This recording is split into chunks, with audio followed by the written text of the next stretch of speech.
यह कहानी है एक छोटे से गांव की, जहां एक पुरानी हवेली थी जिसे स्थानीय लोग बेटाब हवेली कहते थे। हवेली का नाम इसलिए था क्योंकि रात्रि में वहां कुछ बेहद अजीब होता था।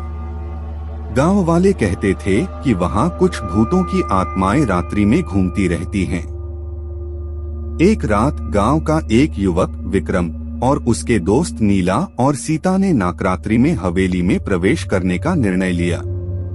वे यह देखना चाहते थे कि क्या सचमुच में हवेली में कुछ अजीब होता है या यह सिर्फ गांव की अफवाहें हैं।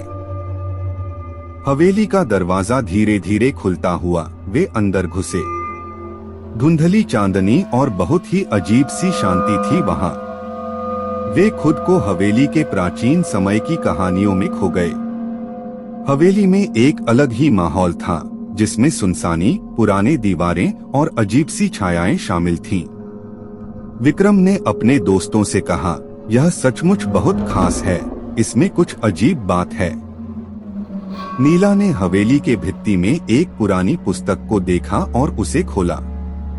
उसमें लिखा था, यह हवेली एक समय में एक धनी राजा की थी जो अपनी यहाँ की आत्मा के साथ बसना चाहता था। राजा की मृत्यु के बाद उसकी आत्मा यहाँ बसी रही है और रात्रि में वह यहाँ घूमती है।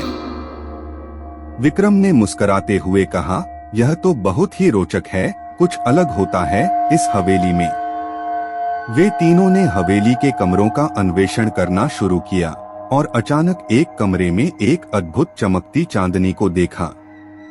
वे कमरे की ओर बढ़े और देखा कि चांदनी से रोंगटे खड़ी हो जा रही हैं। एक सुंदर सी दुल्हन वहां खड़ी थी, उसका वस्त्र चमक रहा था और उसके चेहरे पर खुशी का अंबर था।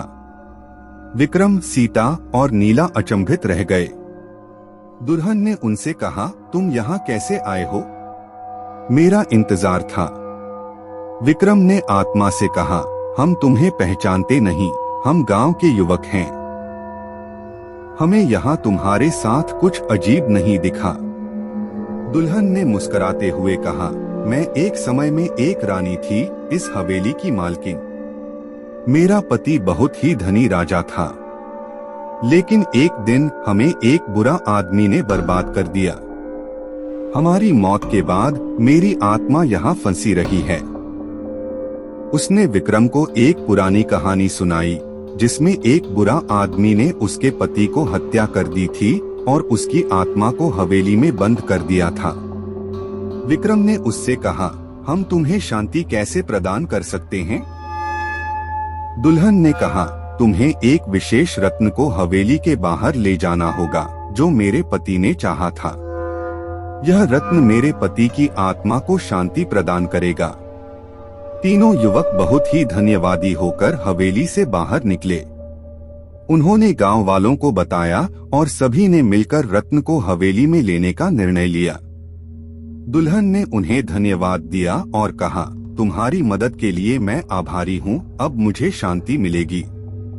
गांव वाले और युवक रत्न को हवेली में लेने के लिए बने और जल्दी ही वहां पहुंचे। रत्न को हवेली में लेने के बाद हवेली में कुछ चमत्कार हुआ। चांदनी बिखर गई और दुल्हन की आत्मा ने धन्यवाद कहते हुए हवेली छोड़ दी।